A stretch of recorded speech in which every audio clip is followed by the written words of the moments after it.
Hi everyone, I'm Ariel Cooksey, host of Malice. When violent acts occur, we tend to think the predators are monsters. Surely no human could do such things. But if we're honest, only humans commit malicious crime. And if you're like me, you want to know why. To find out, join me at Malice, wherever you listen to podcasts. Bye.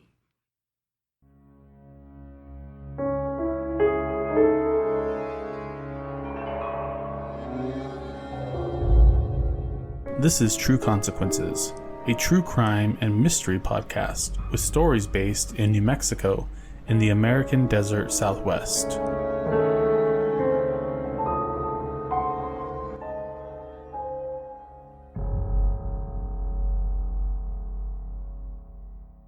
If you enjoy listening to this show, please subscribe, rate, and review on your favorite podcatcher. True Consequences is fully listener supported. To support this show, go to patreon.com/trueconsequences. To keep up with all my updates, you can follow me on Facebook and Instagram at True Consequences Pod and on Twitter at TrueConsPod. The following episode discusses themes which may be difficult for some listeners. It deals with the issue of murder. Listener discretion is advised. Albuquerque became a haven for crime in the last decade or so. This has been made worse by poor policy, reduction in police staff, and trying to solve jail overcrowding by releasing repeat offenders. In 2019, Albuquerque had a rate of 12.3 murders per 100,000 people. This placed Albuquerque in the top 40 cities in the U.S. for homicide. To make things worse, the rate of solved murders in 2019 was only 52%. This means that nearly half of all murders in Albuquerque went unsolved. When I created this show, I did it to make a difference. I wanted to give family members of unsolved murders the opportunity to tell their stories. I was hoping this would help bring attention to their cases. If you or someone you know is interested in recording an interview about your family's case, then please email me at eric, E-R-I-C, at trueconsequences.com. In today's episode, I meet with the mom and stepfather of Jonathan Saiz. In May 2018, Jonathan was found murdered near Zuni and Louisiana Boulevard in Albuquerque, New Mexico. There were little to no leads at the time his body was discovered. This has been devastating for his family, and it continues to be a source of pain and frustration for them. The problem is that there were several issues with the investigation from the beginning, which you will hear about from Yvonne and Jonathan. According to Yvonne, Jonathan's mother, she feels like she's getting the runaround when it comes to her son's case. She just wants to see the person responsible for this terrible tragedy brought to justice. Jonathan was loved by many and was known for his big personality and even bigger heart. This case is heartbreaking, and if you have any information that could lead to the arrest and capture of those responsible for Jonathan's murder, please call 505-843-STOP. That's 505-843-7867. Or you can go to p3tips.com. P as in Paul, 3tips.com. You can remain anonymous. I am Eric Carter-Landin, and this is True Consequences. Tell me about your son. Tell me about him. The reason I do this is because sometimes when you're watching the stuff on the news or you're seeing it online, it's easy to not see the humanity in the situation. Right. And I want really to make it clear that he was a person who was loved by lots of people, who touched people's lives. So whatever you want to say about him, whatever you remember about him, I would love if you could just give me... Well, I prayed for him. I wanted him. And I wanted him even more when I was pregnant with him. He was my world. He is my world. He'll forever be my world. He had so much character as a child. He loved pissing me off. He really did. But he was always acting silly. He was always doing something. He loved his little cousins, especially around Halloween time. Yeah, he loved to go trick-or-treating with them. He got a kick out of all the kids and their Halloween get-ups. He did like to drive her crazy. He matured very young. He was about 10 with a full mustache. Wow. Yeah, it was crazy. People would be like, golly, how old is that kid? It was so funny. And then I went with him one time. He was probably about 16, maybe 15. And I went to a barbecue with him, and my friend's aunt was saying, God, your friend's boyfriend's hot. He's gorgeous. Oh my God, look at him. And she goes, my friend's boyfriend? Yeah, that guy that keeps following her all over the place. And she was, ew, that's her son. And he was young, you know. We're 19 years apart. And he looked like a boyfriend. I was like, this kid's going to be trouble. Very good looking boy. Very big heart. He liked to stay busy. He liked cars. He liked to, like I was saying earlier, he liked to try to find a deal on Let Go or eBay or Craigslist, and that's how he liked to make his money. He liked cars. He liked to do what he can with them, flip them, make a little bit of money, try to buy another car. He used to frustrate us because we think right on, he got a car that he can use that's reliable, and he would sell it. Yeah. Oh, and then I would get so mad because I'd be like, oh, I just put money into that one. And so this last car he had, I was like, come on, John, you got to keep this one a while, man. You got to keep this one around. We can't be doing this every other month. He was a good dad. He did what he could for his boy, you know. He loved him. He loved him. He loves his little brother too. And all his brothers. He liked hanging out with them. He loved going to the lake with his uncle. Yeah, that was his thing, was the lake. He loved the lake. And ever since he was little, he was always like little Mr. Joe Cool. He knew he had it. He knew. He knew he had it. He was a character. Big hearted. But he loved to make me mad, and I didn't figure this out until it took me 10 years, because Jonathan had actually gotten shot when he was 16. We could have lost him then. And it took me from that time till his passing that this kid just really likes to get me going so he could say, I gotta go, Mom. So one day he called me up. He's like, Mom. And he was saying all this stuff, and I was just like trying to stay calm. I'm like, okay, Jonathan. Well, that's not a good idea, but okay. No, Jonathan, I don't think so. But yeah, okay, whatever you say, you got it. He goes, well, Mom, I guess I'm gonna let you go. He goes, and I go, all right. He goes, well, I'm trying to piss you off, but it ain't working. And I was like, oh my God. I said, it was true. Everybody would tell me he's just trying to make you mad. No, he's not. He likes to fight. But no, he admitted it. And I called my friend. I go, you're never going to believe this. And she couldn't stop laughing. I go, I finally figured him out. 10 years later. Like, well, he just got like entertainment out of it? Loved it. He loved to get a rise out of me. He loved it. And he did it.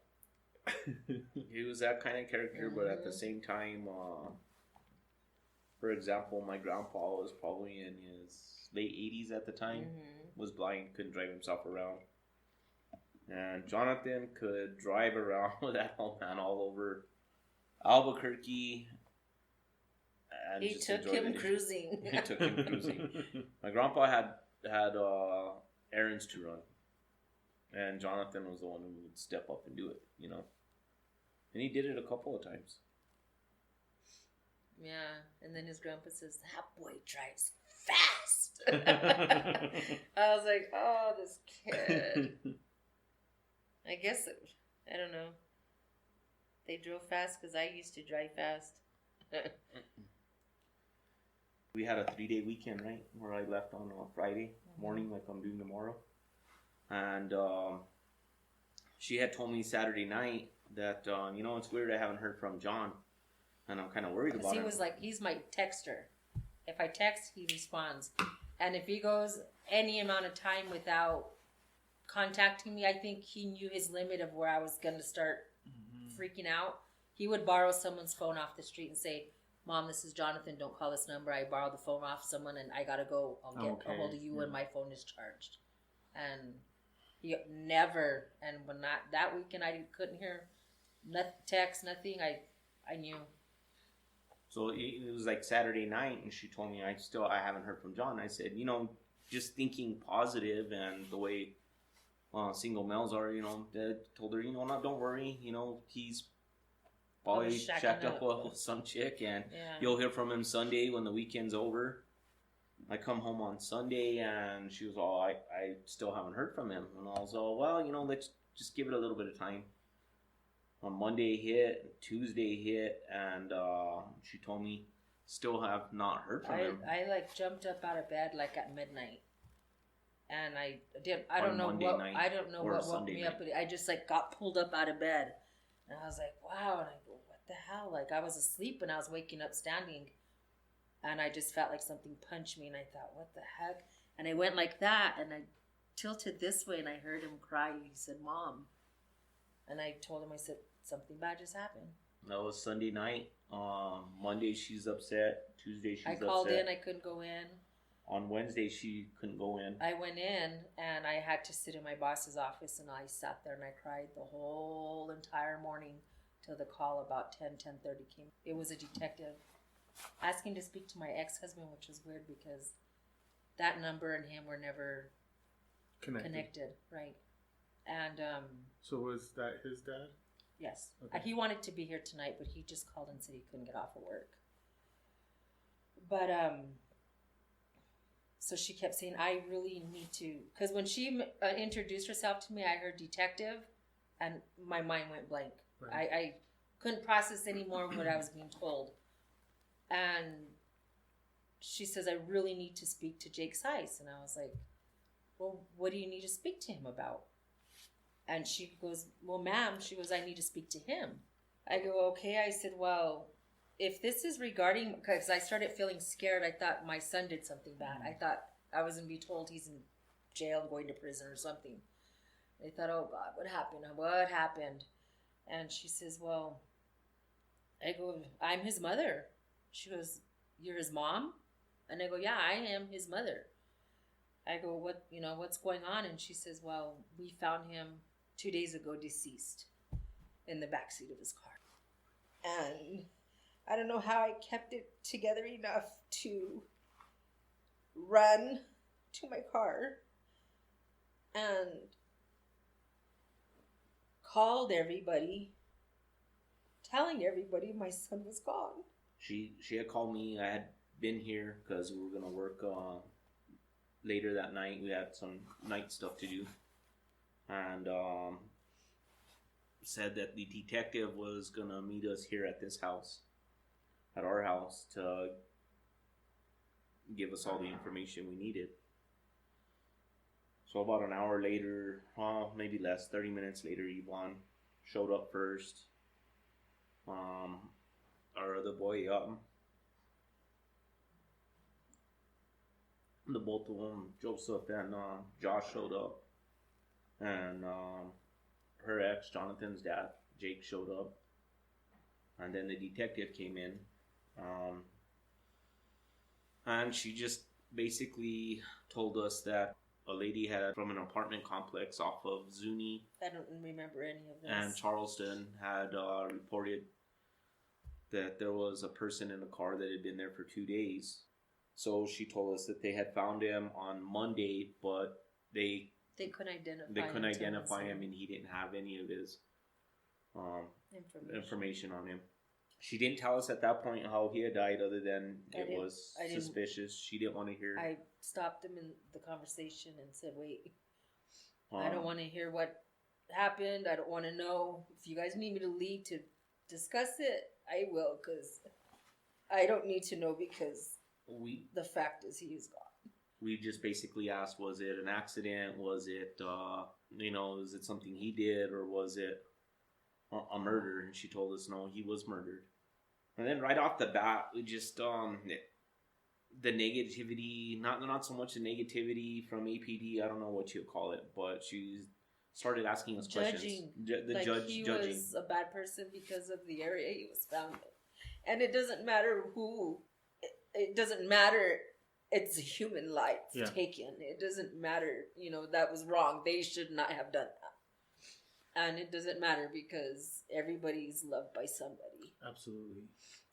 So she asked, well, what was he doing in the area? Why would he be in this area? This isn't the best area. And I looked at my youngest, Josh, and I knew because Josh had ran into John plenty of times at the casino. And I told her then, I go, well, John used to like to go to the casinos. We even told her that day, and we told the detective, the APD detective, he was probably at the casino. So about a week goes by, and we decide to go. We decide to go to the casino ourselves. Mm-hmm.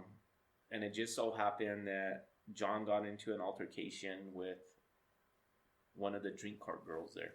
That's the story. Do you know what night that was? That was the night of Cinco de Mayo, the night of the 5th. It was that weekend, yeah. It was Saturday night. Mm-hmm. So come to find out, the detectives never went over there. It took her probably about another 5 or 6 days later to even go and look at the video footage. Wow. Yeah, and I had once I got the information of the two gentlemen that are walking out of the casino with him, my Facebook started blowing up. I had one of them identified within 6 hours of the post. I didn't even know that post had went out. I woke up to my phone blowing up, everybody coming and telling me, did you see? And I was like, no, I did not. So did APD post that video? Or? APD posted the video probably another 5 days after she had went there. So by then it's been, almost 3 weeks. Mm-hmm. So who posted it first? Was it? It was posted on the Crime Watch. Crime Stoppers. Crime Stoppers, yeah. Okay. And I don't know what it was called then. So the pictures they have are I have a hard time believing that there's only those pictures and that only one of the individuals has been identified. The only pictures they gave us or have put out are the grainy photos of the lobbyway. Which, I mean, knowing that it's a casino, they've got to have more cameras than just that little foyer. Exactly. Because I remember seeing that on the news. Mm-hmm. It's such poor quality. You can't really see very much. Right. And it's just in between the two sets of doors that you see anything. Mm-hmm. But they've got to have a lot more cameras. More than that. That's what I'm sure say. They have some going in too, And like I was saying, my Facebook started blowing up and someone told me that she knew one of the security guards that she noticed in the photo escorting my son out, that he had mentioned to her, yes, there was an altercation between these men. And they told us there was not. But she said the security himself had said there was. Who told you that there wasn't? Someone contacted me on Facebook. Like I said, my Facebook just started blowing up with all these this and that and the other, and it was pointing right.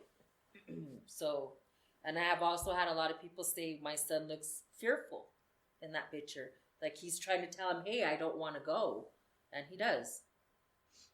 It's been very frustrating because if there was an altercation, why did they escort them out the door together? Right. The second thing is that casino, they have more cameras looking for cheaters and everybody else trying to get over on the system.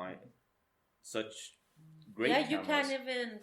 You can't even sit at a machine and try to play because they're all over you. They're looking at you, like you can even feel it, it's, you got eyes when you walk in that front door on you, coming from the parking lot, seeing what you drove. Did someone jump in your car?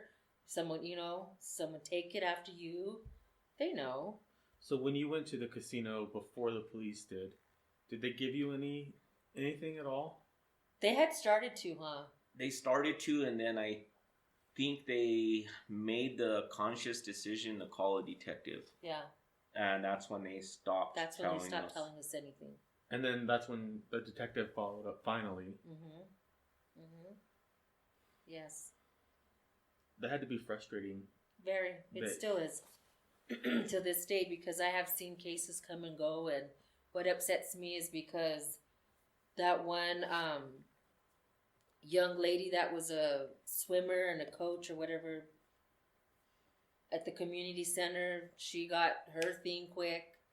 And then, I mean... The baseball player, The baseball player, they went looking for 24/7. I was told by an ex-wife to one of the detectives that couldn't see his kids because he was on that case 24/7.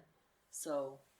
We had even asked him, because the information just stopped. There's been times 3-4 months later where Yvonne has asked the detective himself. I'm still waiting for a call from somebody. I've even put it on Facebook.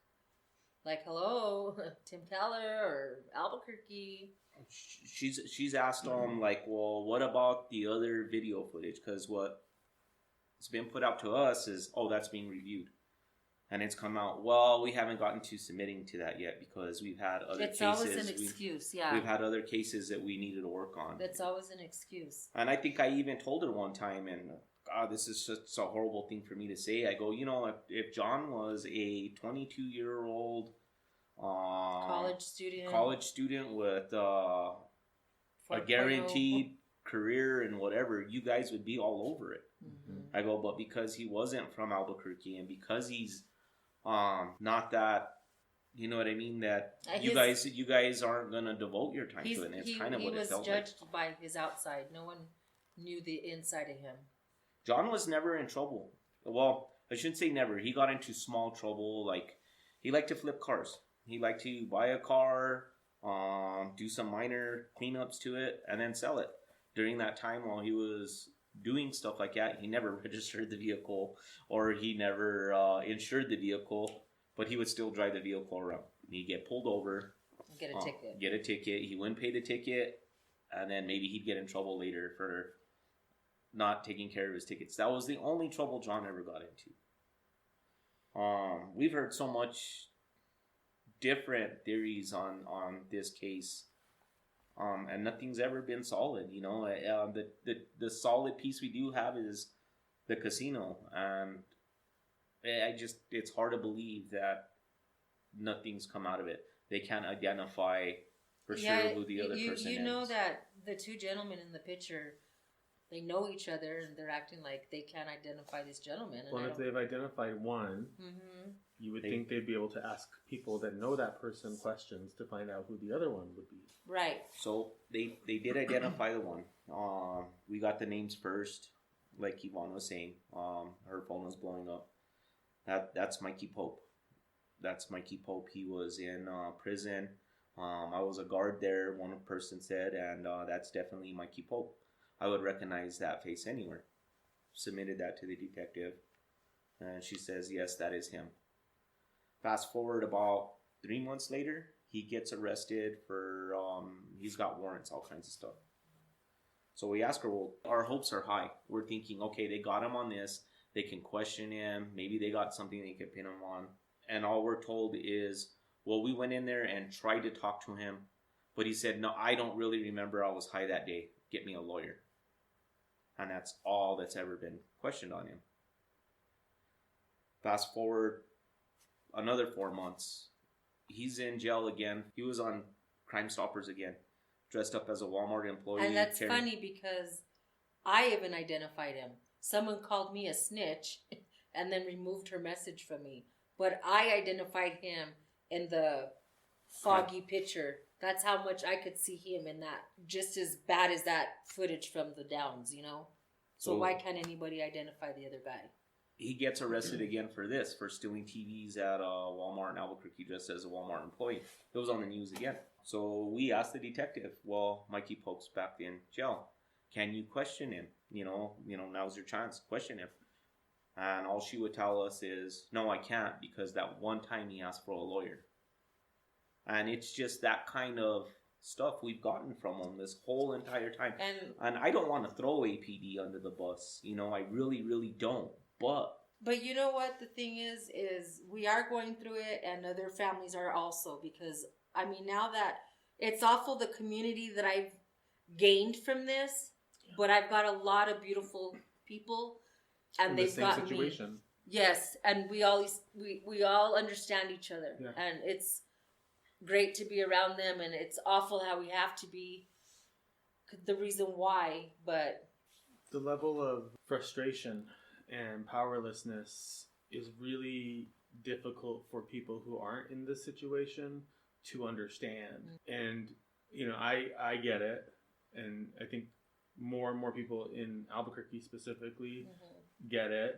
When your hands are tied and you're at the mercy of somebody else, it's the worst feeling. So I definitely empathize with you. This case is unsolved. I mean, we know who one person is. Right. They don't know who the other person is. No.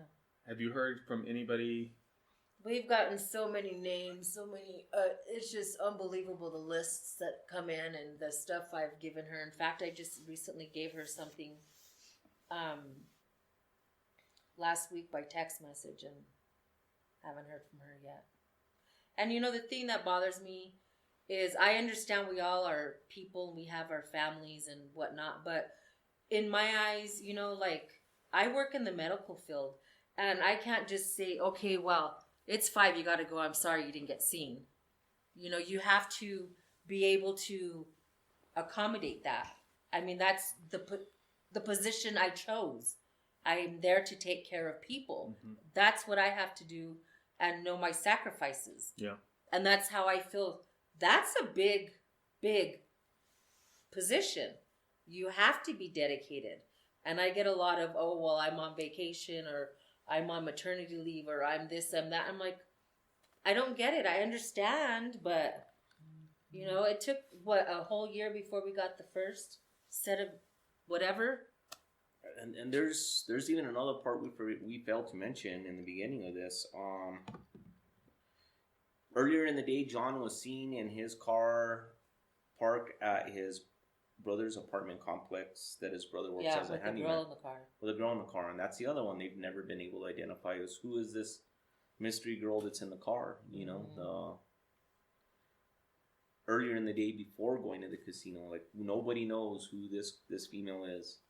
And then they're saying she was there with him, and then they're saying, oh no, we didn't see her in the video. And I mean, it went from yes to no, and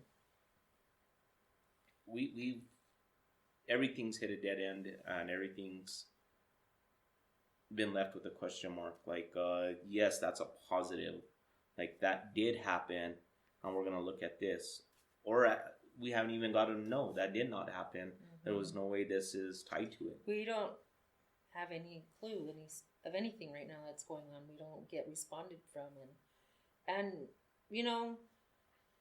it's hard for everybody, and I'll admit I've cussed her out, and I've cussed quite a lot of other people out, but come on now, that's my son. I've always said, I loved him 9 months before the world met him. That was my baby. Yeah. My first true love ever. I loved it, but I still love it. She's put up with a lot. She's called the detectives, she's called supervisors, never getting a call back. When she finally did talk to one of the supervisors, he kind of demeaned her a little bit. He just had this tone in his voice, like, yeah, I've heard this shit before. Like, yeah, I know. And then I got really angry, and, he remained with that shitty attitude. Mm-hmm. I felt, it was like mocking me. And then threatened me, telling me that, do I want a case closed or some I don't know. It's awful because there's just so much I can't remember anymore. I don't know if I just want to block it out. I don't know. But I get anxiety, panic attacks. We've there's been very little information. Any information that has come out, even the identification of Mike Pope, has all come from us. Everything's come from us. Yeah, like I said, my Facebook blows up. I get messages once in a while that, oh yeah, they've seen him at the methadone clinic in Albuquerque. I've been told I just saw him walk out of Sandia. And I've even sat there. I've sat there at the clinics waiting to see if, well, maybe I'll see him before I go into work in the morning. We've heard they spend a lot of time in what is it, South Valley? Sanho. But it's all, we don't know. Does it make sense that just because a suspect asks for a lawyer, that shouldn't be the end of the conversation?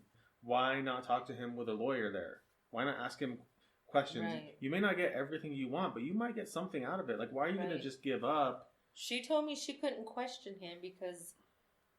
He asked for a lawyer. No, she said she couldn't question him without evidence. Anything pointing to it.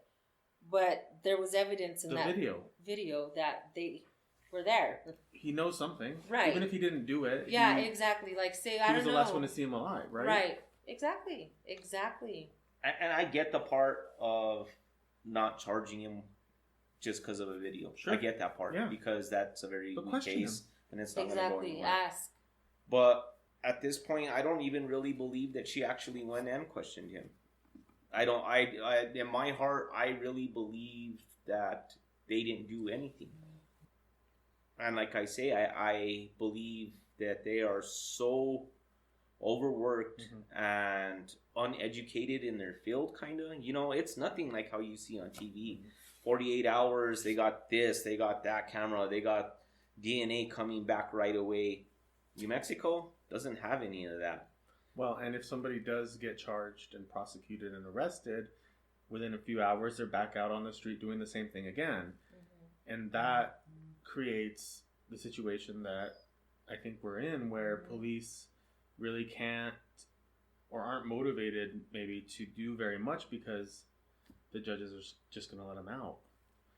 Well, that shouldn't be you can't just keep putting them back in. Maybe they'll get tired of. And I get it. APD had a very, very busy year last year. But when 53% of their crimes are unsolved, 53% from 2019 alone is unsolved. Yeah. So that's 40 some murders on top of the years prior. Like, he was number 42 that year.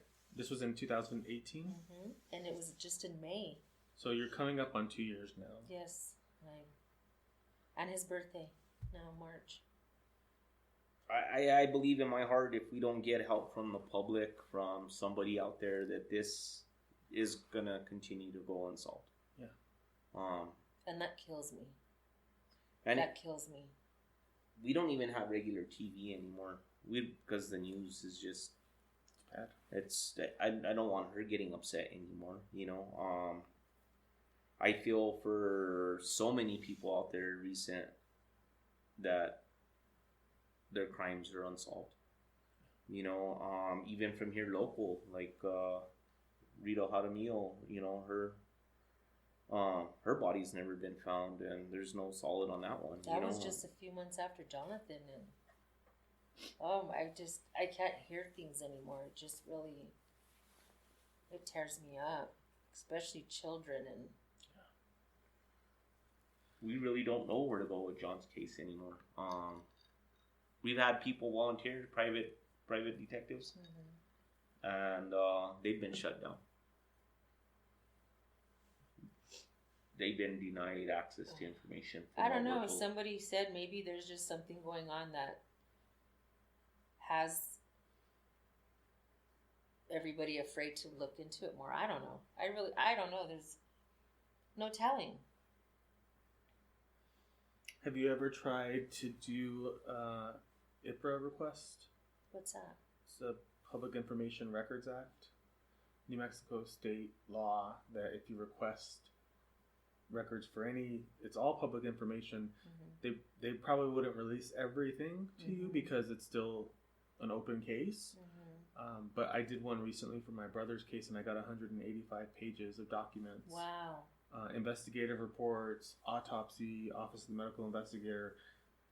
You may not want to know, you know what I mean? Yeah, it may make you more mad, but it could also maybe give you some insight into what's going on, so you're not just left here asking yourself questions with no one answering. Right. Yeah. There's a lot of stuff that she didn't want to know. I still don't. I don't want to know anything. I don't. Some of it's come out by mistake, and we go through. I don't even want to. I don't I'm not processing any of Yeah. that. It's really weird because now I just have this like. I feel like I'm in the other side of a mirror. Like I'm looking at everything normal, but it's not, and everybody's just going about their business, and I'm sitting here and I want to step and I can't because it's not the same, I don't think that anybody who hasn't lost a child can understand what that's like. I couldn't walk. I was so off balance. I couldn't walk. And I would tell him stuff, and he'd be, no, it hadn't. And I was like, what? Where was I? Like, I don't remember a lot, and I'm still like forgetting a lot. She pretty much doesn't remember from the day she was notified till about just after the funeral, just bits and pieces.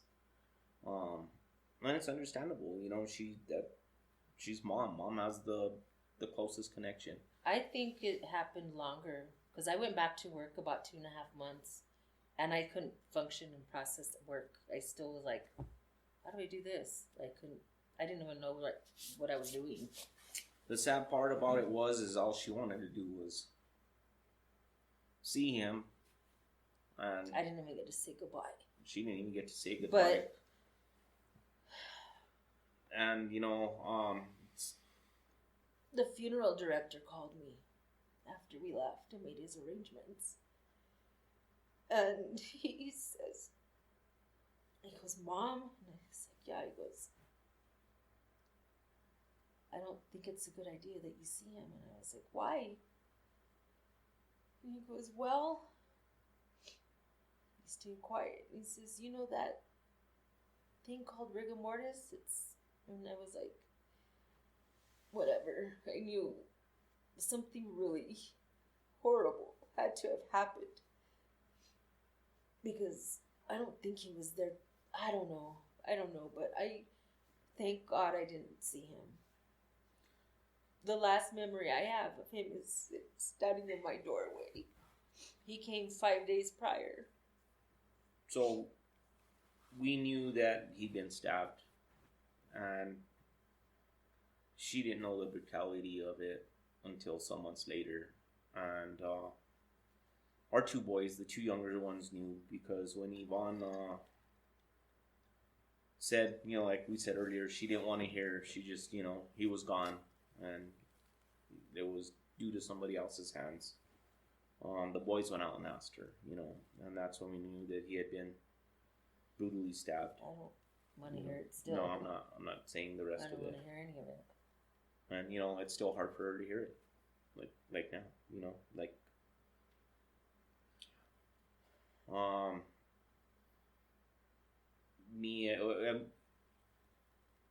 so much has been done on her own to try and figure this out. John's dad, Jake, even contacted APD. I put over 300 flyers in the areas he was found in. We did. We all did. We went back for probably 3 days, hung flyers up. Some areas, somebody tore the flyers down. We went back and put them up again. John didn't have his ID on him. When he was found, he didn't have his ID on him. He didn't have his phone. Didn't have his wallet. Heck, we don't even know if he won money at the casino that night. We've been up and down streets. Talked to a few people, but they have to keep their mouth shut. They got to stick together. We went as so far as to have our own poker run, bike run. We raised another $3,000, $4,000, but we upped John's reward to $5,000. We're probably gonna have to do another one. I did a GoFundMe first, and I got $1,600, and then I put together a bike run and made up the remainder. So, Crime Stoppers did the first 1,000. I think we're thinking of more of doing it with all the other families out there. There's I just want to raise money and give it to help other families. Because, it was really heartbreaking to see that. Yeah, so that's what we were thinking too, is when we do this poker run, not just for Jonathan, for his case, but another family, like we have learned so much about the system. Like for example, there's cameras everywhere, but if nobody pushes the departments to look into the ATM cameras in the area, the business cameras, the street cameras are only good for 2 weeks. Unfortunately, after they finally decided to go to the casino and pull the footage there and figure out what direction John had went in, that footage was no longer there. Had they had went in the beginning, you would have known from the very beginning, before we even went, would have known what direction the car traveled, who was in it, and taking it from there. And going back to helping other families with the money. Some of them, they could use that little boost for flyers. So flyers, or just getting the information out there that they needed. A billboard. We had a billboard up for. That was through Crime Stoppers. Crime Stoppers as well. I think they have 5 through the city that they put, and I was very blessed and grateful that they ran his twice. I think that there's plenty of people out there that know what happened. I think there's not just 2. No, there's at least 5 just from the event itself, I feel, And there's probably people that were at the casino that saw things as well that could be helpful. Yes. Yeah. Yeah, because their brother Josh, which is from their dad's side, had a friend tell her that she had seen him that night and he was in good spirits. She bought him a beer. So at that point where she saw him, that's when we confirmed he was there and pushed. He was there. We have someone coming telling us he was there. And that's when it went down, huh? We had even told him, yes, he was there. A friend of his brother said that he was there that night, and we still had to go on our own. I had to call. She worked for a doctor's office, so I had to call her coworkers and say, I'm gonna have to get Yvonne something because she looks like she's about to have a breakdown, and it was, That's what got me through the I funeral. picked her up off the floor twice outside.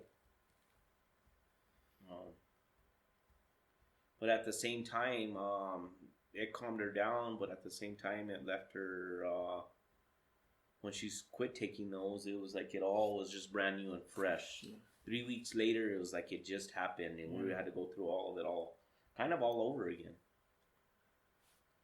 It was so weird is we have 2 dogs, and our big dog was at the back door crying. He knew something was wrong. I remember hearing him crying at the back door. He's a lover of kids. Yeah. I think they know a lot more than we think sometimes. Yeah. Yeah, most definitely. He's funny. He's got such personality, but yeah, he was crying. He was crying at the back door. So, what do you want to say to? I'm going to ask you this 3 different ways. I'll start with, what do you want to say to people who may have seen something that night? I know it's hard, but I pray to God I'm never in a decision like that myself, but speak up.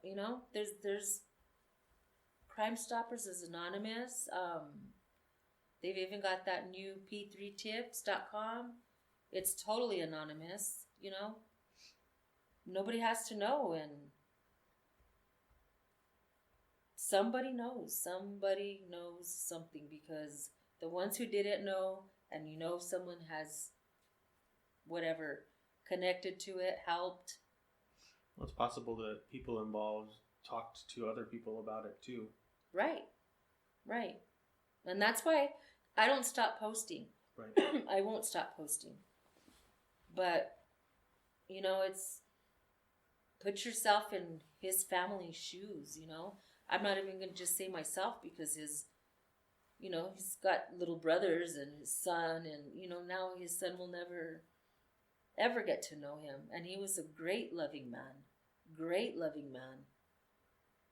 These types of crimes leave almost like a black hole, and affects everybody whose lives were touched by that person. And he had a neighbor because he lived in his grandparents' house, and his neighbor off to the left-hand side was an older gentleman, his grandpa's age, and he would borrow all his tools and take them back broken, and he would fix them and lend them again. And I seen him because I work at a doctor office, and he was my patient, and he goes, I miss him. I really miss him. And his wife goes, me too.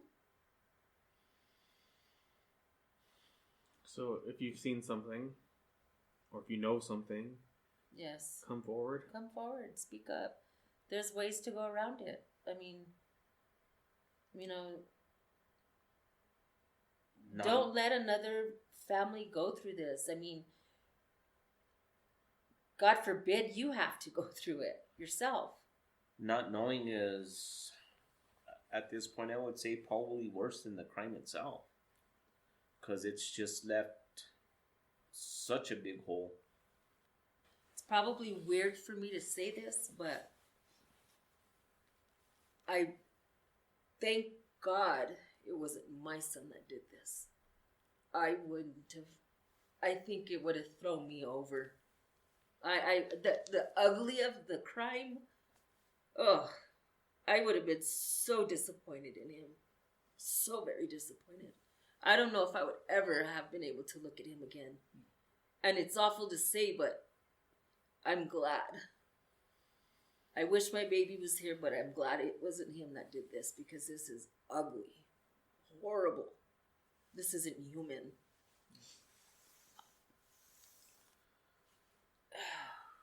What do you want to say to APD? I just want every case to be treated the same. There's a lot of us out here hurting, and you've got your own families, and a lot of, I've been told a lot of them are in this field because it's happened to them personally. Well, why aren't they taking it personally for all of us?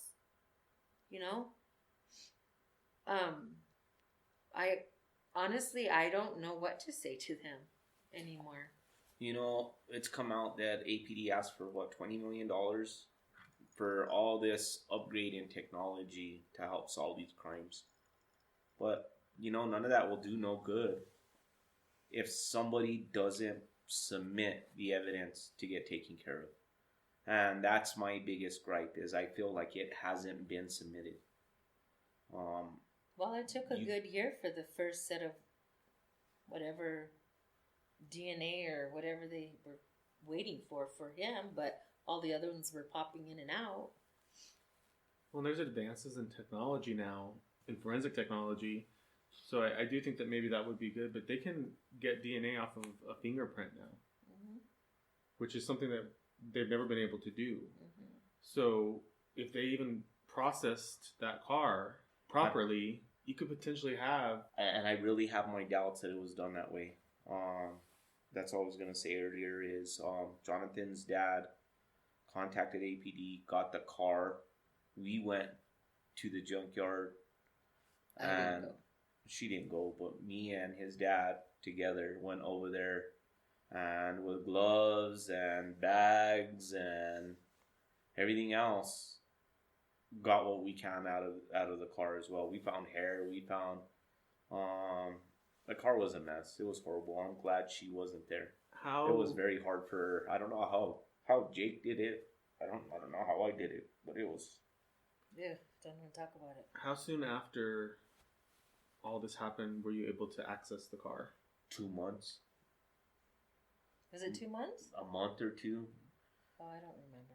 They had broken the window to get into the car, so it wasn't even like it was sitting there covered or anything like that. So Could have been tampered with.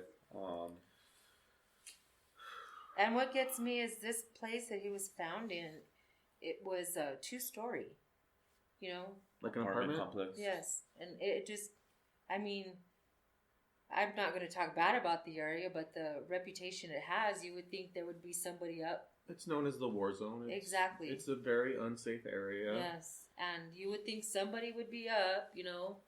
They're always... There's a lot of poverty. There's a lot of drugs. Yes, there's they're a lot of, looking out windows because they hear a little noise, you know? Yeah. And that's... Somebody saw something. Exactly. And it's highly likely that more than one person Exactly. saw something. Mm-hmm. And probably more than one person knows something. And more than one person was involved. Right. Well, the neighbor across the street from where the car was found, we were told, was a drug dealer. I and for us not to hang any posters on his side of the street immediately by his house because he was getting angry. Yeah, we had to get out of the area. We couldn't. And he called APD and told them for us and not to do that. And they told us to leave. Not to go around him. Not to bother him. Not to bother the drug dealer. Not to bother the known drug dealer that they knew. Cool. Leave him alone. Yeah. He's a good guy. Yeah. You know, like it's just that's the way this whole thing has been for us. But that's another question we never got answered. Did they ever get his cameras and see? Yeah. You know, who pulled John's car in? Who left the car? Who left the car? You know, obviously who picked up the person that had to leave the car? You know, obviously it wasn't John. You know. If somebody knows something, they should call Crime Stoppers or... Yes. Okay. They can call Crime Stoppers or they can also submit online to p3tips.com. And it's anonymous. It's all anonymous. Yeah, I think that there really should be no reason to come forward. If you can be completely anonymous, then... You know, and think about it, because if you were around and you know what happened, what do you think these guys might do to you? Mm-hmm. Because you didn't do what they wanted out on the street. Mm-hmm. You know what I'm saying? So, you know, it save a lot of families. You just never know. It might come back around, you know? My heart goes out to both of you. Thank you very much. I'm sorry. Thank you for coming here. I'm going to get emotional. I'm sorry that you're in this situation. Thank you. I appreciate it. It's not right. It's not fair. No. Nobody deserves this. And I'm going to do everything I can to get the word out. Thank you so much. I appreciate you. Anything else you want to say to my listeners before we wrap up? Just thanks for listening, and please, if you know something, please come forward. It's been a nightmare. It's been the not knowing is so hard. It's an everyday thing. Like I said earlier, it's almost as bad as the crime itself. I miss his text messages. I got a good morning, Mom, a good night, Mom, and hey, Mom, I'm doing all right. He was a blast. Thank you. Thank you. Thanks again. Thanks again for listening to True Consequences. Follow us on social media. On Instagram and Facebook at True Consequences Pod, and on Twitter at TrueConsPod. True Consequences is hosted, written, and produced by me, your host, Eric Carter-Landin. Thanks for listening, and stay safe, New Mexico.